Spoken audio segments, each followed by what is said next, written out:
बिस्मिल्लाहिर्रहमानिर्रहीम। अस्सलाम वालेकुम। मौलाना फजलुर रहमान साहब तवील अरसे बाद सियासी करंतना ख़त्म करके चुप का रोज़ा तोड़ के सामने आए और उन्होंने जो पहली प्रेस कॉन्फ्रेंस की जो कि 17 मिनट की थी, उसमें वो गरज बरज नहीं थी, वो धमकियाँ नहीं थी, वो लबो लहजा नहीं था, क्योंकि ये प्रेस कॉन्फ्रेंस इमरान खान के ख़िलाफ़ नहीं बल्कि पीपल्स पार्टी के ख़िलाफ़ थी। और ये भी आपको बताता चलूँ कि पीडीएम का ये पहला इजलास था पीपल्स पार्टी और एएनपी के बगैर। और दिलचस्प बात ये भी है कि वहाँ पर खड़े हुए जो 8 लोग जो प्रेस कॉन्फ्रेंस कर रहे थे, जो 8 जमातें जो प्रेस कॉन्फ्रेंस कर रही थी, उन 8 जमातों में से 6 जमातों का एक भी एमएनए नहीं है। और वो 6 जमातें भी साथ खड़े होकर मुतालबा ये कर रही हैं कि फौरी तौर पे हमें मुस्ताफ़ी, अब तो नहीं कर रही लेकिन पीपल्स पार्टी के अलग होने से पहले वो ये मुतालबा कर रही थी कि हमें अलग होना चाहिए, असम्बलियों से हमें इस्तीफ़े दे देने चाहिए, और उन 6 का एक भी एमएनए नहीं है। ये सूरत हाल है। लेकिन जैसे मैंने आपको बताया कि मौलाना का लबो लहजा धीमा था, उसकी शायद एक वजह यह भी है कि बिलावल मुसलसल मौलाना को ये पैगाम दे रहे हैं अपनी प्रेस कॉन्फ्रेंसेज में कि उनके ऊपर तनकीद तो कर रहे हैं, लेकिन उस तरह से बराह रास्त हमले नहीं कर रहे जिस तरह के हमले बिलावल और पीपल्स पार्टी की जानिब से मुस्लिम लीग नून के बारे में किए जा रहे हैं। मौलाना ने मुस्लिम लीग नून का उनका पीपल्स पार्टी का मिन्नत तरला किया है। पीपल्स पार्टी को कहा है कि किसी तौर पे आप लौट आएँ, आप वापस आ जाएं, और मौलाना साहब पीडीएम के मुर्दा घोड़े में दोबारा जान डालने की कोशिश कर रहे हैं। इसी वजह से वो मिन्नत तरले कर रहे थे। लेकिन दिलचस्प बात यह भी है और हैरानकुन बात यह भी है कि इस प्रेस कॉन्फ्रेंस में ना तो लॉन्ग मार्च की बात थी, ना इस्तीफ़ों की बात थी, ना ही जिहाद की बात थी। हालांकि मौलाना तो कह चुके हैं कि इमरान खान के ख़िलाफ़ जिहाद फ़र्द हो चुका है और इस जिहाद से जो भी वापस मुड़ेगा, जो भी पीछे हटेगा, वो गुनाह कबीरा करेगा। लेकिन मौलाना साहब खुद अब इस जिहाद से, जिसको ये जिहाद का नाम दे रहे थे, हालांकि हम तो मुसलसल अपनी वीडियोज़ में ये कह रहे हैं कि सियासी इशूज़ को मजहबी रंग नहीं देना चाहिए, ज़ाती मफाद को इस्लाम का रंग नहीं देना चाहिए, और अपने ज़ाती मफादात को अवामी हकूक़ से नहीं जोड़ना चाहिए, अपने ज़ाती केसेस और अपने ज़ाती एनआरओ को अवाम के हकूक़ का नाम नहीं देना चाहिए। लेकिन कोई जिक्र नहीं था। और फिर आप देखें मुस्लिम लीग नून की जानिब से देखें, अजीब बचगाना हरकतें की जा रही हैं, अजीब छिछोरी हरकतें की जा रही हैं कि फजलुर रहमान साहब जो पीडीएम के सरबराह हैं वो खड़े होकर मिन्नत तरला करें पीपल्स पार्टी का कि आप लौट आएँ ताकि इस मुर्दा घोड़े में जान डाली जा सके जो इमरान खान के ख़िलाफ़ मैदान में था। और एहसन इकबाल साहब क्या करें, पीडीएम के ग्रुप में से पीपल्स पार्टी के लोगों को रिमूव कर रहे हैं। ना सिर्फ उनको रिमूव किया बल्कि फिर उसका स्क्रीनशॉट लेकर मीडिया को भी जारी किया, या जारी कराया गया, या लीक किया गया, या कराया गया कि ये देखें जी हमने इनको व्हाट्सएप ग्रुप से रिमूव कर दिया है। ये आप इसी से अंदाज़ा लगाएं कि ये कितनी संजीदा पोजीशन है। हालांकि ये टीनेजर्स, या चलें टीनेजर्स को आप छोड़ दें, चलें थोड़ी सी ज़्यादा उम्र बढ़ा लें, ये अमूमन ये लड़कियों का काम होता है कि इस तरह से व्हाट्सएप के स्क्रीनशॉट लेके और इधर उधर भेजना और दिखाना कि जी ये व्हाट्सएप के स्क्रीनशॉट हैं। लड़के भी पीछे नहीं हैं, वो भी बातें चाहते हैं तो शेयर करते हैं जो इधर उधर होती हैं। लेकिन बहरहाल ये बहुत सारी लड़कियों का ये होता है कि इस तरह से स्क्रीनशॉट लेना और फिर अपनी सहेलियों को भेजना। और एहसन इकबाल साहब ने भी वही काम किया, उनको रिमूव करके और स्क्रीनशॉट भेज रहे हैं इधर उधर के, देखें जी हमने इनको रिमूव कर दिया व्हाट्सएप ग्रुप से। अच्छा, जब फजलुर रहमान साहब से पूछा गया कि आपने व्हाट्सएप से उनको रिमूव कर दिया, उन्हें पता ही नहीं है। ये कोऑर्डिनेशन है, ये हालात हैं, ये संजीदगी है, ये अपोजिशन है। वो अपोजिशन जो कहती है हम 22 करोड़ लोगों को उनका हक दिलाएंगे, वो अपोजिशन जो कहती है हम इमरान खान को घर भेजेंगे, जो कहते हैं हम अवामी हकूक़ के लिए लड़ रहे हैं, जो कहते हैं हम बड़े तजर्बाकार हैं। और ये कोऑर्डिनेशन है, ये संजीदगी है, ये इक़दामात हैं, स्क्रीनशॉट भेजे जा रहे हैं जी। और फिर फजलुर रहमान साहब ने कहा है, उन्होंने ये भी सफाइयाँ दी कि हमने शोकॉज नोटिस जारी नहीं किया, हमने तो उनसे वजाहत मांगी और उनको वजाहत देनी चाहिए थी। और फिर एक और बात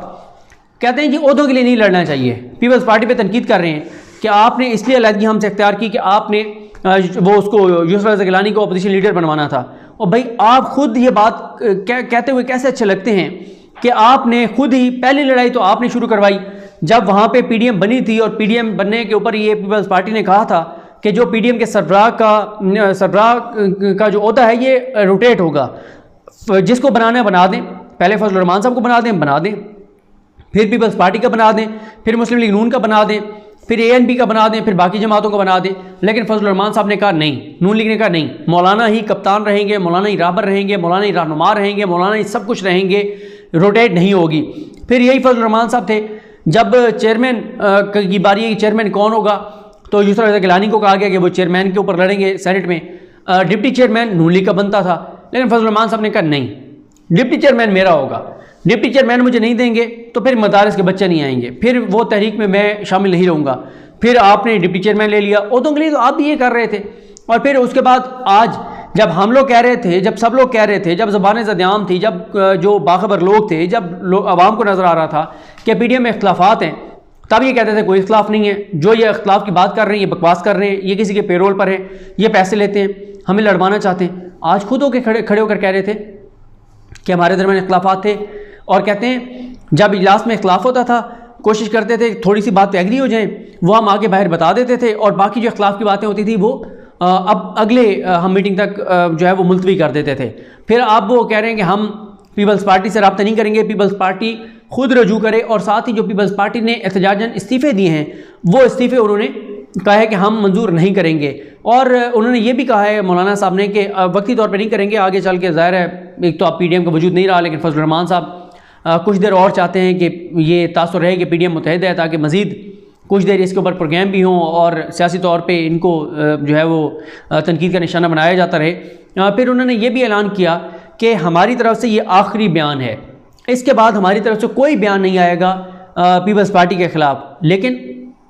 बताया ये भी जा रहा है कि मीटिंग में फजल रहमान साहब ने ये कहा कि मरीम साहिबा के ट्विटर को लगाम डलवाएँ, उसे लगाम दें। मरीम साहिबा ट्विटर पे जो ट्वीट्स करती हैं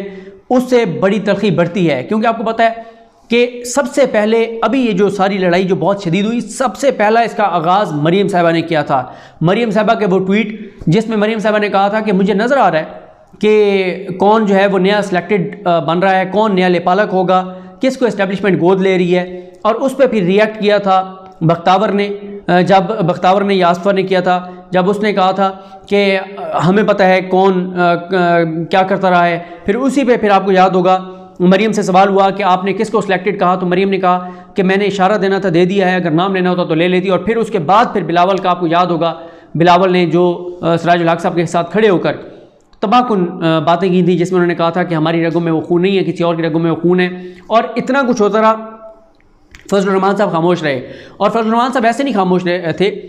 सब जानते हैं जो भी बाखबर लोग हैं कि फजल रहमान साहब जो हैं वो राब्तों की कोशिश कर रहे थे और कि कहीं पर उनके राब्ते हो जाएं, यानी इस्टेब्लिशमेंट से राब्ते हो जाएं। और वो इस्टेब्लिशमेंट से क्या चाह रहे हैं, वो इस्टेब्लिशमेंट से ही चाह रहे हैं कि मुझे महफूज रास्ता दिया जाए, मुझे दोबारा रजू करने का मौका फराहम किया जाए, मेरे दोबारा आपसे ताल्लुकात अच्छे होने चाहिए। और उसके लिए वो मांग क्या रहे हैं, वो कह रहे हैं जी मुझे मैं बिल्कुल आपके हुक्म पे चलूँगा, लेकिन आप मेहरबानी करें जो मेरे नैब केसेस खुले हैं इनके ऊपर चीज़ें मेहरबानी करें कर दें, बाकी कोई मसला नहीं है, वो जो हमारा पुराना ताल्लुक था उसको बहाल करते हैं, उसी तरह से चलते हैं जैसे पहले चल रहे थे। और साथ ही उन्होंने कहा कि बिलावल के हवाले से कि उन्होंने कहा जी बिलावल तो बड़े गुस्से में है, तो उन्होंने कहा खैर है नौजवान है, और आप अंदाज़ा लगाएं कि बिलावल इनको कह रहे हैं इस्तीफ़े दो, बिलावल सख्त बातें कर रहा है, बिलावल इन पर हमले कर रहा है। और मौलाना साहब वो जो सख्त मौलाना साहब हैं, जो बड़े दबंग मौलाना साहब हैं, या जो थे मौलाना साहब दबंग, जो बड़े इमरान खान के ख़िलाफ़ बात करते हैं तो इतने मतलब दबंग अंदाज से करते हैं, ऐसे पाकिस्तान की फ़ौज के ऊपर बरसते हैं, ऐसे उनकी गरज बरस होती है। बिलावल के आगे लेटे हुए हैं सियासी तौर पर, और मिन्नत तरला कर रहे हैं बिलावल का कि बिलावल तुम लौट आओ, पीपल्स पार्टी तुम आ जाओ, प्लीज़ आ जाओ, कोई मसला नहीं है, इस्तीफ़े भी हम मंजूर नहीं करते, कोई बयान नहीं देते, मरीम का ट्विटर को लगाम डालते हैं, बस तुम लौट आओ। पता है कि पीपल्स पार्टी के जाने के बाद, जो कि वो जा चुकी है, अब ये कमज़ोर हो चुके हैं, और जो इनके केसेस जो इस वजह से आगे नहीं बढ़ रहे थे नैब वाले के, ज़ाहिर है उस वक्त एक माहौल ऐसा था कि अगर नैब इनको तलब करती, गिरफ़्तार करती तो बहुत हालात कशीदा हो सकते थे। 10-11 जमातें थीं, और सिंध में भी एहतजाज हो रहा होता, पंजाब में भी एहतजाज हो रहा होता, KPK में भी हो रहा होता, कोयटा में भी मदरसे के बच्चे निकल आते। तो इस वजह से मुझे लगता है कि काफ़ी सारी चीज़ें डिले हुई थी। अब जब बाकायदा तौर पे ये भी ऐलान कर देंगे कि अब पीपल्स पार्टी PDM में नहीं रही और PDM भी नहीं रही, तो ये मज़ीद कमज़ोर हो जाएंगे, जो कि हो चुके हैं। और फिर मेरा ख्याल है अब नैब को दोबारा इनको नोटिस भेजना चाहिए, नैब को इनको बुलाना चाहिए, इनका हिसाब किताब करना चाहिए। और नैब का सवाल क्या है, कानूनी सवाल है कि ये आपके असासे हैं, ये आपकी आमदन है, आपके असासे आपकी आमदन के मुताबिक नहीं है, आप जस्टिफाई करें। जिसके हलाल के पैसे होते हैं उसको कोई मसला नहीं होता बताने में। और अगर किसी ने कश्मीर कमेटी से कोई खांचे लगाए होंगे, अगर किसी ने मदरसे के फ़ंड में से पैसा गबन किया है, अगर किसी ने मसाजिद के पैसों में से असासे बनाए हैं, तो ज़ाहिर है वो तो फिर जस्टिफाई नहीं कर सकेगा। तो इसलिए जवाब देना चाहिए और बताना चाहिए कि पैसा कहाँ से आया था, कैसे इतनी बड़ी बड़ी जायदादें बन गई। ये कहना आसान होता है कि अरबों रुपए का घर जो है वो दोस्त ने दे दिया। और साथ ही इस्तीफ़ों का भी बताएं कि आप इस्तीफ़े कब दे रहे हैं, और ये भी बताएं कि आप लॉन्ग मार्च कब कर रहे हैं। ना लॉन्ग मार्च की बात है, ना इस्तीफ़ों की बात है, ना जिहाद की बात है, ना आगे बढ़ने की बात है। नाम जदोजहद जारी रखने की बात है, बल्कि मिन्नत तरला है पीपल्स पार्टी का, और पीपल्स पार्टी अब लौट के नहीं आने वाली। देखते हैं कि आगे ये मामला किस तरह बढ़ते हैं। मुझे अपनी दुआ में याद रखें। लकरी मोहम्मद साहब का हामी नासरो, अल्लाह हाफिज़।